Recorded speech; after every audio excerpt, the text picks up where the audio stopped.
마약 투약 혐의를 받고 구속된 가수 겸 배우 박유천 씨가 오늘 오전 검찰에 송치됐습니다. 마약 혐의를 인정하고 처음으로 이제 모습을 드러냈습니다.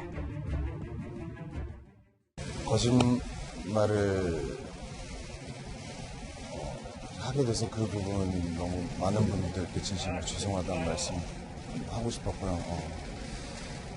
깊이 반성하고 있고 제가 벌 받아야 될 부분은 잘 벌 받고 그러고 반성하면서 살겠습니다. 너무 진심으로 죄송합니다. 그동안 계속 거짓말을 했던 부분에 대해서 오늘 공식적으로 처음 사과를 했습니다. 자, 그리고 구속된 이후에 받아온 경찰 조사에서 박유천 씨가 추가로 마약한 수사 사실을 또 실토를 했죠. 네, 그렇습니다. 지금 최근 박유천 씨가 그 마약 투약 혐의로 구속된 이후에 계속 줄곧 혐의를 부인해왔는데요. 하지만 최근 경찰 조사에서 총 7차례 마약을 투약을 했고 그중에서 3차례의 마약은 구매를 했다고 털어놨습니다. 네.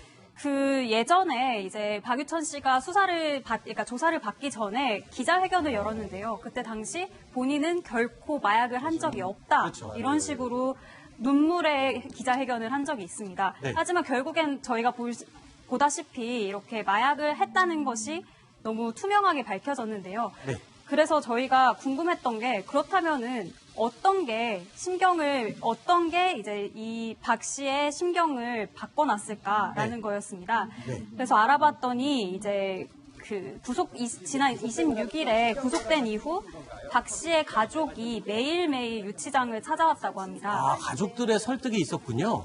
가족들의 설득이라기보다는 네. 본인이 느꼈을 때 유치장에서 가족들을 마주보는 것이 아하. 굉장히 괴롭다. 그래서 변호사에게 그렇다면 내가 빨리 가족들의 품으로 돌아갈 수 있는 방법이 뭐냐라고 네. 수차례 이렇게 조언을 구했다고 합니다. 그래서 알겠습니다. 결국 이렇게 자백을 했다고 전해졌습니다. 네. 자, 이 박유천 씨가 오늘 검찰에 송치된 가운데 가수 승리 씨도요, 16시간의 피의자 조사를 받고 오늘 새벽에 귀가했습니다. 회사 돈 조금도 횡령하지 않았다는 입장이신가요? 2억 원 어디에 썼습니까? 확실과 공무원 혐의 인정하십니까? 경찰이 조만간 구속영장 신청한다는데 어떻게 생각하시나요? 성적대역 아직도 부인하시나요? 자, 양재열 변호사님. 자, 그러니까 승리 씨 지금 성접대 의혹에 이어서 이제 버닝썬 자금 횡령 혐의까지 받고 있는데 좀 이상한 게 있습니다.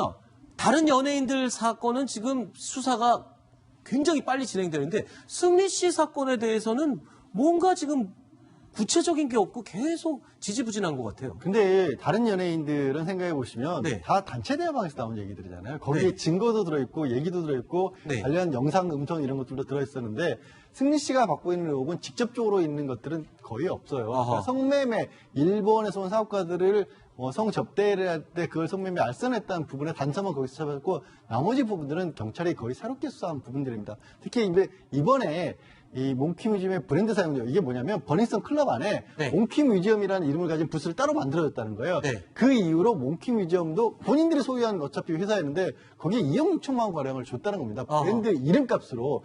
뭔가 저는 클럽 문화를 잘 모른다만 뭔가 좀 이상하지 않았어요. 이상하네요. 그래서 경찰은 이걸 횡령한 걸로 보고 있는데 네. 이번에 이게 사실이라면 사실 여태까지 했던 의혹 중에서 법적으로 따져서 가장 무거운 책임을 물을 수 있는 단서가 된 겁니다. 일각에서는 이런 얘기도 있더라고요. 승리 씨 수사가 지지부진한 게 이 검경 수사권 조정을 앞두고 검찰과 경찰이 좀 알력 싸움을 하면서 그 수혜를 승리가 받는 게 아니냐 이런 일부의 분석도 제가 어디서 읽었거든요. 이런 건 어떻게 보세요? 그것과 관련돼서라면 오히려 경찰에서는 네. 그야말로 명운을 다해서 이걸 밝혀내지 않으면 안 되죠. 그렇죠. 서두르고 더 철저하게 해야겠죠. 만약에 경찰에서 못 밝혀냈는데 네. 그게 하나라도 검찰에 들어가서 나오게 되면 네. 그 순간부터 경찰은 할 말이 없어지는 겁니다. 그래서 저는 그렇게까지 보는 건 좀 너무 비약이 좀 심하다고 봅니다. 그렇군요. 검찰에서 왜 승리 관련해서 뭐 하면은 다시 재수사 이렇게 지시를 해서 그렇게 된 게 아니냐 이렇게 일부 분석을 하는 분들이 계셨어요. 자, 어쨌든 버닝썬 사태 핵심 인물 승리,